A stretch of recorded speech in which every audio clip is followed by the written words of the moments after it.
আসসালামু আলাইকুম।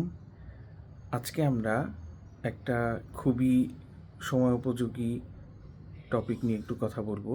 সেটা হচ্ছে অনেক সময় একটা জিনিস ধারণা করা হয় যে আইসিইউতে কখনো কখনো মৃত রোগীকে ভেন্টিলেটর বা লাইফ সাপোর্টে রেখে দিয়ে হসপিটাল কর্তৃপক্ষ বাড়তি বিল আদায় করে বা এক ধরনের ব্যবসা করে, এই ধরনের একটা ধারণা সমাজে অনেকের মনে প্রচলিত আছে।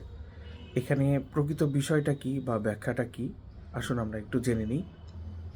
ঘটনাটা যেটা ঘটে, আইসিইউতে লাইফ সাপোর্টে থাকা অবস্থায় কোনো রোগীর যখন মৃত্যু হয়, তারপর লাইফ সাপোর্টে রোগীটাকে আর বাঁচিয়ে রাখা সম্ভব নয়।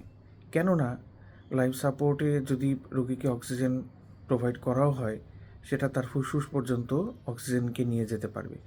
কিন্তু যেহেতু রোগীটা মৃত, তার শরীরে রক্ত চলাচল নেই, কাজেই তার দেহের কোষগুলোতে আর অক্সিজেন পৌঁছাতে পারবে না। ফলে অক্সিজেন যেহেতু কোষগুলোতে পৌঁছাবে না, কোষগুলো কয়েক ঘন্টার মধ্যেই মারা যাবে বা দেহের পচন শুরু হয়ে যাবে। অর্থাৎ মৃত রোগীকে লাইফ সাপোর্টে রেখে দিলেও তাকে বাঁচিয়ে রাখা তো দূরের কথা, তার দেহের পচন রোধ করাও সম্ভব হবে না। এখন একটা ঘটনা অনেক সময় ঘটে যে রোগী যদি ব্রেইন ডেথ হয়ে থাকে কিন্তু তার অন্যান্য অঙ্গ প্রত্যঙ্গ তখনও জীবিত আছে বা ফাংশনিং আছে, এরকম সিচুয়েশন যদি অ্যারাইজ করে, সেক্ষেত্রেও ব্রেইন ডেথ একবার হয়ে গেলে অন্যান্য অঙ্গ প্রত্যঙ্গগুলো কয়েক ঘন্টা বা 2-3 দিনের মধ্যেই বিকল হয়ে যায়, অর্থাৎ সেগুলোও মৃত হয়ে যায়। এরকম সিচুয়েশন যদি অ্যারাইজ করে, সেক্ষেত্রে প্রচলিত আইন অনুযায়ী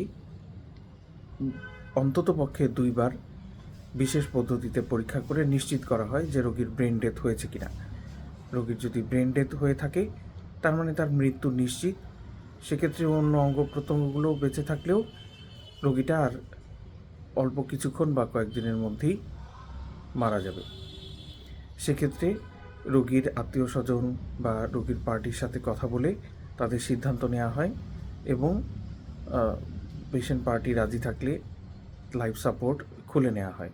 কারণ লাইফ সাপোর্টে রেখে দিলেও তখন আর রোগীর বাঁচার কোনো সম্ভাবনা নেই। অর্থাৎ যে একটা প্রচলিত ধারণা আছে যে রোগীকে আইসিইউতে লাইফ সাপোর্টে রেখে দিয়ে মৃত রোগীকে দিনের পর দিন লাইফ সাপোর্টে রেখে হসপিটাল কর্তৃপক্ষ বাড়তি বিল আদায় করে, এই ধারণাটি সঠিক নয়। ধন্যবাদ। সবাই ভালো থাকবেন, সুস্থ থাকবেন।